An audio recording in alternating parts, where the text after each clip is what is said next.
Thank you, Mr. Speaker. Dear colleagues, my name is Zulma Lopez, and I am the newly elected representative for House District 86 in DeKalb County. And if you hear a very thick Southern accent, that is because I'm originally from Puerto Rico. The idea that those who do not sound like us or look like us are here to take things from us or are here to hurt us cannot be more sobering today, the 1-year anniversary of the murder of Ahmaud Arbery. We are wearing this ribbon in remembrance of that senseless murder.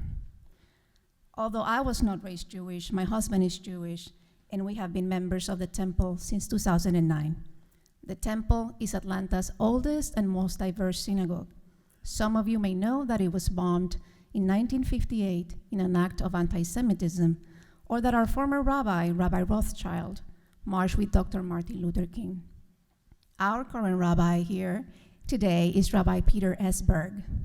Rabbi Berg has been our senior rabbi since 2008, and you can read his impressive resume and accolades online, but I want to highlight the fact that Rabbi Berg serves in numerous communal and advisory boards, was inducted into the College of Preachers at Morehouse College in 2009, and most recently was named one of the top 50 rabbis in the United States.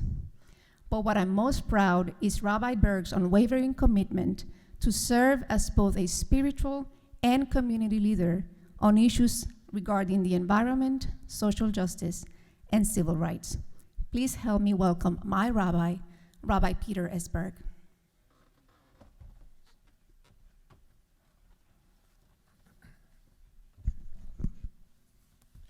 Good morning. Speaker Ralston, distinguished members of this House, Representative Zulma Lopez, for your warm and generous invitation to be here today and your gracious introduction. We are blessed by your leadership in this House. I'm pleased to be here today as the rabbi of the temple, Georgia's largest and Atlanta's oldest synagogue. This has been a most challenging year any of us can remember, with the wind of anti-Semitism blowing through our society at an all-time high, with the raging fire of the worst global pandemic we have seen in our lifetime, and the earthquake of unresolved racial issues shaking all around us. We are divided and fractured as a state and as a nation. Now more than ever, we need to stand together with each other in order to stop division and the spread of hatred in our world, all forms of xenophobia and hatred. We are, after all, brothers and sisters. We may have different religions and political ideologies, but we share similar hopes for our state, which call for justice and compassion and peace.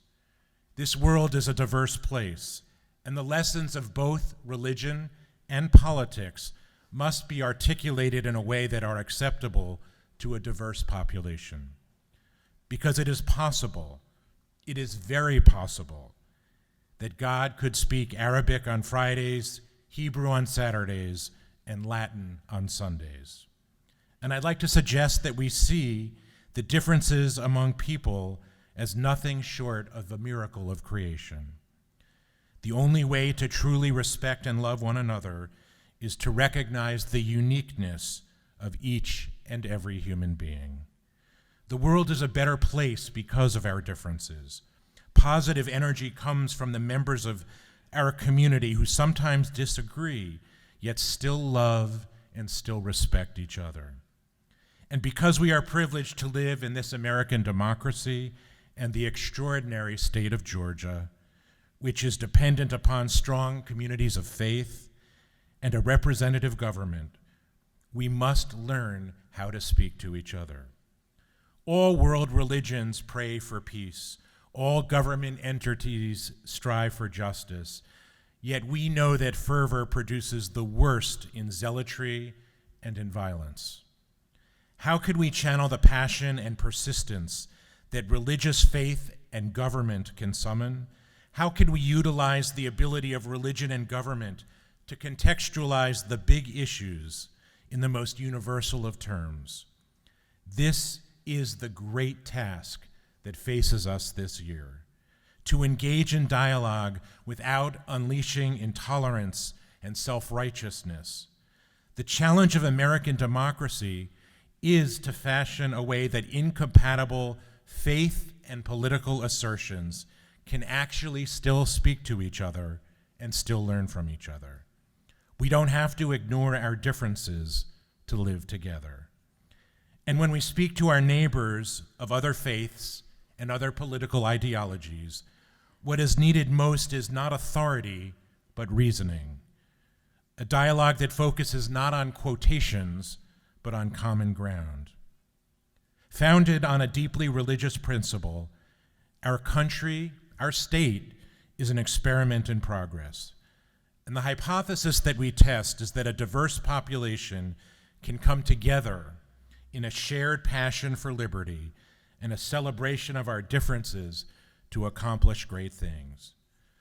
But religion and government, they can both continue to play an essential role.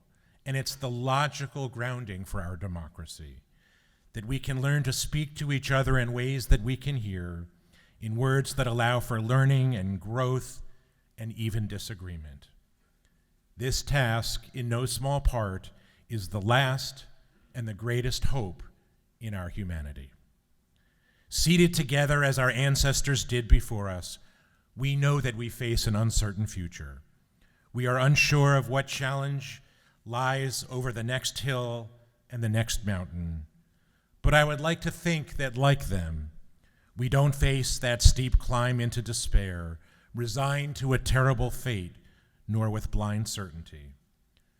Rather, we are here because we face that mountain over which lies the work that we do together, with hope renewed, resolved to draw upon our faith in God and humanity to create a Georgia that is filled with peace and joy and wisdom.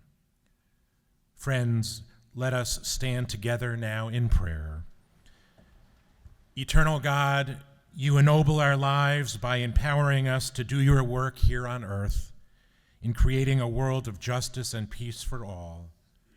May your name be invoked only to inspire and to unify our state, but never to divide it. We ask your blessings upon the leaders of our nation and these leaders of the state of Georgia. May our honorable elected representatives lead wisely and with civility, working together for our common good. Guide them that they may ever be champions of justice.